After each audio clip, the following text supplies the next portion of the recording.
تاریخ گواہ ہے کہ قومیں صرف زمین سے نہیں نظریے سے زندہ رہتی ہیں۔ جب کوئی قوم اللہ سے کیے گئے اپنے عہد کو یاد رکھتی ہے تو وہ سربلند رہتی ہے، اور جب اس عہد کو فراموش کر دے تو زوال اس کا مقدر بن جاتا ہے۔ دین حق کا نظام محض عبادات کا مجموعہ نہیں بلکہ ایک مکمل ضابطہ حیات ہے جو قربانی، جدوجہد اور وفاداری مانگتا ہے۔ یہ وہ عہد ہے جسے ہر دور کے اہل ایمان نے اپنے خون سے سچ کر دکھایا، اور یہی وہ عہد ہے جس نے تاریخ کے دھارے کا رخ موڑا۔ اللہ تعالیٰ نے ارشاد فرمایا، ایمان والوں میں سے ایسے ریال یعنی جمع مرد بھی ہیں جنہوں نے اللہ سے جو عہد کیا تھا اسے سچ کر دکھایا۔ یہ آیت ہمیں بتاتی ہے کہ ایمان صرف دعوے کا نام نہیں بلکہ عہد، قربانی اور ثابت قدمی کا نام ہے۔ عربی میں ایسے بہادر دلیر اور اپنے وعدے کے قائم رہنے والوں کو رجال کہا جاتا ہے، جو کمزوری نہیں دکھاتے، جو عہد باندھ کر توڑتے نہیں بلکہ جان دے کر بھی نبھاتے ہیں۔ یہی رجال تاریخ اسلام کے ہر دور میں نظر آتے ہیں۔ حضور نبی کریم صلی اللہ علیہ وآلہ وسلم کی زندگی ہو یا خلفائے راشدین کا دور، صحابہ کرام رضی اللہ تعالیٰ عنہ نے اللہ سے کیے گئے معاہدے کو سمجھا اور اسے پورا کر دکھایا۔ وہ مدینہ میں آرام سے بیٹھنے والے نہیں تھے بلکہ کیسر و کسرا کے مقابل کھڑے ہونے والے، ظلم کے نظام کو چیلنج کرنے والے اور دین حق کے نظام کو دنیا میں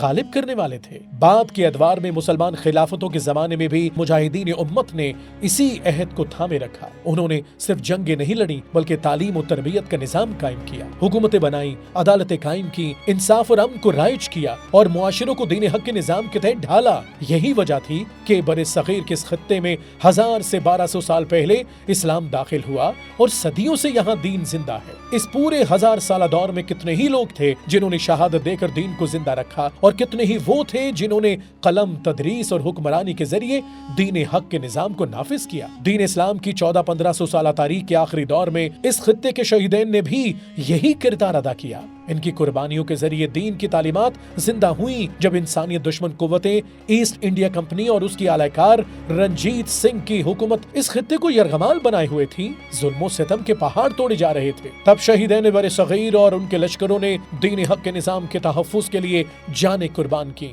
ان کی شہادت کی اصل حقیقت یہی ہے کہ انہوں نے اللہ سے کیا ہوا معاہدہ نبھایا۔ آج المیہ یہ ہے کہ جن شہیدین کی قربانی سے اس خطے میں دین زندہ ہوا، ہم انہیں فراموش کر چکے ہیں۔ ان کے ساتھ جن ہزاروں عام لوگوں نے قربانیاں دیں ان کا ذکر تک نہیں کیا جاتا۔ حالانکہ دین حق کا نظام صرف نعروں سے نہیں بلکہ انہی قربانیوں کی یاد، ان کے مقصد کی پہچان اور ان کے راستے پر چلنے سے دوبارہ زندہ ہو سکتا ہے۔